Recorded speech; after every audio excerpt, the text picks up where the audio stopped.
I'm too absolutely small for school, okay? Let's do this. I have this little sister Lola. She is small and very funny. Now, Mom and Dad say she's nearly quite big enough to go to school. Lola is not so sure. Lola says, I am absolutely not big. I am still really quite small. Now, guys, Lola might be right because, well, she's very smallish and her brother is, well, big. He's big, okay? She says, I probably do not have time to go to school. I am too extremely busy doing important things at home, okay? I say, at school you will learn numbers and how to count up to 100. And Lola says, I don't need to learn up to 100.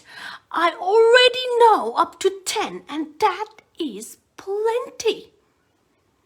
I have 10 fingers and also I have 10 toes. And I never eat more than 10 biscuits in one go. 10 is enough. Uh-oh. But Lola, I say, what if 11 eager elephants all wanted a treat? How would you count up how many treats that would be? Well, says Lola, I'm not quite sure. I say, what about learning your letters, Lola? If you know how to write, you can send cards to people you like. Lola says, I like to talk at the telephone. It's more friendly and straightforward. She has a point, guys. It's more friendly and straightforward. Who cares about numbers and letters? But not everyone has a telephone, you know, Lola, I say. Who doesn't? Says Lola. Father Christmas, I say. You have to write him a special note and put it up the chimney to tell his little helpers your Christmas wish. Otherwise, the little helpers might get your wish muddled up. I didn't know that, Charlie, says Lola. And Lola, I say, don't you want to read words? No, then you will be able to read your own books and understand secret messages written on the fridge. And Lola says, I know lots of secrets. I don't need to read words. And I've got all my books in my head.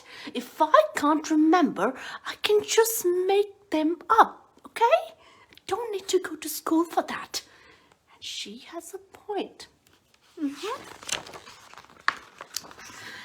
But Lola, I say, what would you do if there was an ever so angry ogre who would not go to sleep unless you read him his favorite bedtime story? I don't know, Charlie, says Lola. Charlie has very good, nice points. Then Lola says, I would like to read to an ogre and count up elephants and put notes up the chimney, but I absolutely not ever wear a school uniform. I do not like to wear the same as other people, I say. But Lola, you do not have to wear a school uniform. At our school, you can wear whatever you like.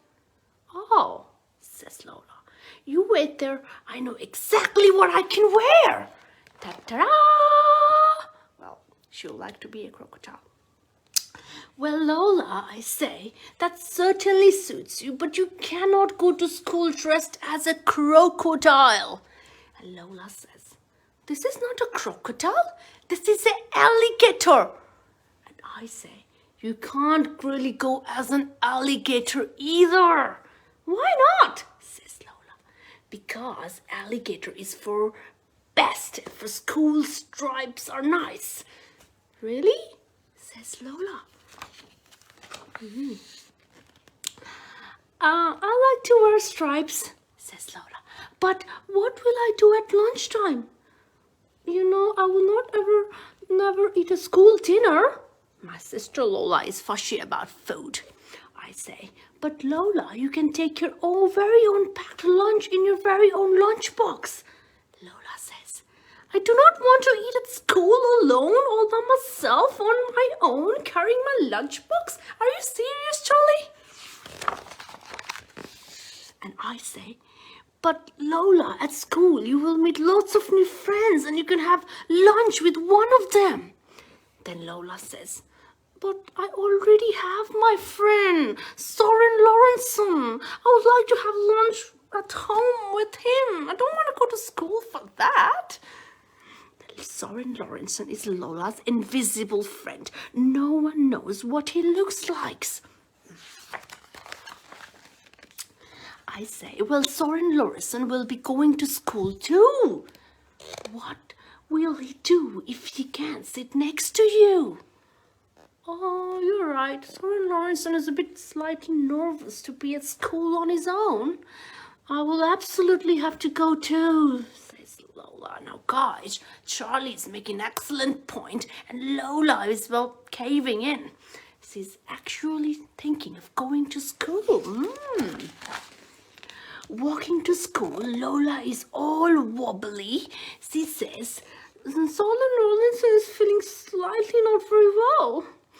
He's worried he will not be able to count numbers to letters and read words, and no one will talk to him, so he will be all by himself on his own.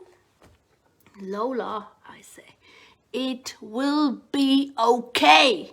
You will be fine. I bet you'll both have a really good time, and after school we'll have pink milk at home.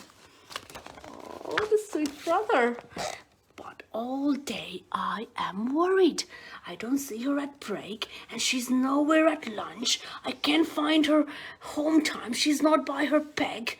But then there she is, and she is not alone by herself. She's hopping along home with somebody else. At home, I say, Lola, I told you you'd have a good time. And Lola says, oh, no, Charlie, I was not worried. It was Soren Lorensen who was nervous, not me. I was fine, like I always am. And she's fine, guys, because Lola made a new friend at her first day at school. Look at that. And that's Soren Lorensen there. Can you see? Can you see Soren Lorensen there? She's right here, and she doesn't look all nervous at all. Oh, what a sweet, sweet, cute conversation of brother and sister, Charlie and Lola. Guys, and Charlie is very, very brilliant. Well, he's such a good brother. And he's taking care of Lola and making sure that she goes to school and she does her very best. And he is always there taking care of her, looking after her.